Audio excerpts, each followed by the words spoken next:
Okay, we are on the Breadwinner, Chapter 5. It was strange to be in the marketplace without father. Parvana almost expected to see him in their usual place, sitting on the blanket, reading and writing his customers' letters. Women were not allowed to go into the shops. Men were supposed to do all the shopping, but if women did it, they had to stand outside and call in for what they needed. Parvana had seen shopkeepers beaten for serving women inside their shops. Parvana wasn't sure if she would be considered a woman. On the one hand, if she behaved like one and stood outside the shop and called in her orders, she could get in trouble for not wearing a burqa. On the other hand, if she went into a shop, she could get in trouble for not acting like a woman. She put off her decision by buying the naan first. The baker's stall opened onto the street.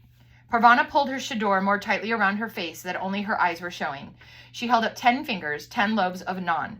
A pile of naan was already baked, but she had to wait a little while for 4 more loaves to be flipped out of the oven. The attendant wrapped the bread in a piece of newspaper and handed it to Parvana. She paid without looking up.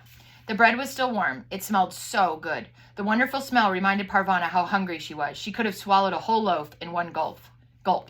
The fruit and vegetable stand was next. Before she had time to make a selection, a voice behind her shouted, "What are you doing on the street dressed like that?"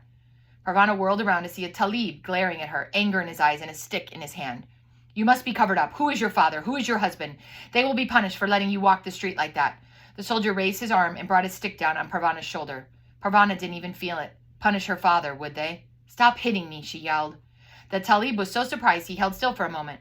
Parvana saw him pause and she started to run. She knocked over a pile of turnips at the vegetable stand and they went rolling all over the street.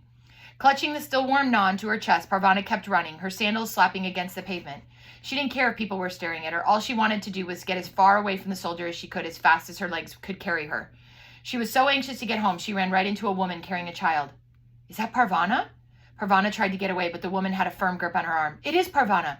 What kind of a way is that to carry bread?" The voice behind the burqa was familiar, but Parvana couldn't remember who it belonged to. "Speak up, girl. Don't stand there with your mouth open as though you were a fish in the market. Speak up." "Mrs. Weira? Oh, that's right. My face is covered. I keep forgetting. Now, why are you running and why are you crushing that perfectly good bread?" Parvana started to cry. "The Taliban, one of the soldiers, he's chasing me." "Dry your tears. Under such a circumstance, running was a very sensible thing to do. I always thought you had the makings of a sensible girl, and you've just proven me right. Good for you. You've outrun the Taliban. What are you going to do with all that bread?" "Home. I'm almost there. We'll go together. I've been meaning to call on your mother for some time. We need a magazine, and your mother is just the person to get it going for us." "Mother doesn't write anymore, and I don't think she'll want company." "Nonsense. Let's go." Mrs. Weira had been in the Afghan Women's Union with Mother. She was so sure Mother wouldn't mind her dropping in that Parvana obediently led the way. "And stop squeezing that bread. It's not going to suddenly jump out of your arms."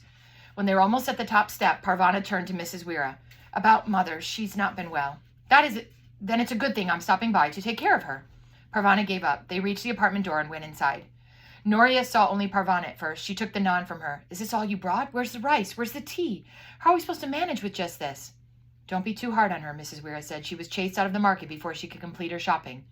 Mrs. Weira stepped into the room and took off her burqa. "Mrs. Weira!" Nori exclaimed. Relief washed over her face. Here was someone who could take charge, who could take some of the responsibility off her shoulders. Mrs. Weira placed the child she'd been carrying down on the mat beside Ali. The two toddlers eyed each other warily. Mrs. Weira was a tall woman. Her hair was white, but her body was strong. She had been a physical education teacher before the Taliban made her leave her job. "What in the world is going on here?" she asked. In a few quick strides, she was in the bathroom, searching out the source of the stench. "Why aren't those diapers washed?" "We're out of water," Nori explained. "We've been afraid to go out." "You're not afraid, are you, Parvana?" She didn't wait for her answer. "Fetch the bucket, girl. Do your bit of the team. Here we go." Mrs. Weira still talked like she was out on the hockey field, urging everyone to do their best. "Where's Fatana?" she asked as Parvana fetched the water bucket. Noria motioned to the figure on the toe shack, buried under a blanket. Mother moaned and tried to huddle down even further. "She's sleeping," Noria said. "How long has she been like this?" 4 days. "Where's your father?" "Arrested." "Ah, I see." She caught sight of Parvana holding the empty bucket. "Are you waiting for it to rain inside so your bucket will fill itself? Off you go." Parvana went. She made 7 trips. Mrs. Weira met her outside the apartment at the top of the steps and took the first 2 full buckets from her, emptied them inside, and brought back the empty bucket. "We're getting your mother cleaned up, and she doesn't need another pair of eyes on her." After that, Parvana carried the water inside to the water tank as usual. Mrs. Weira had gotten Mother up and washed. Mother didn't seem to notice Parvana. She kept hauling water. Her arms were sore, and the blisters on her feet started to bleed again, but she didn't think about that. She fetched water because her family needed it, because her father would have expected her to. Now that Mrs. Weira was there and her mother was up, things were going to get easier, and she would do her part. Out the door, down the steps, down the street to the tap, then back again, stopping now and then to rest and change carrying arms. After the 7th trip, Mrs. Weira stopped her. You filled the tank and the wash basin, and there's a full bucket to spare. That's enough for now. Parvana was dizzy from doing all the exercise with no food and nothing to drink. She wanted some water right away. What are you doing? Nori asked Parvana as she filled a cup from the tank. You know it has to be boiled first. Unboiled water made you sick, but Parvana was so thirsty she didn't care. She wanted to drink, and she raised the cup to her lips. Noria snatched it from her hands. You are the stupidest girl. All we need now is for you to get sick. How could anyone so stupid end up as my sister? That's no way to keep up team spirit, Miss Weir said.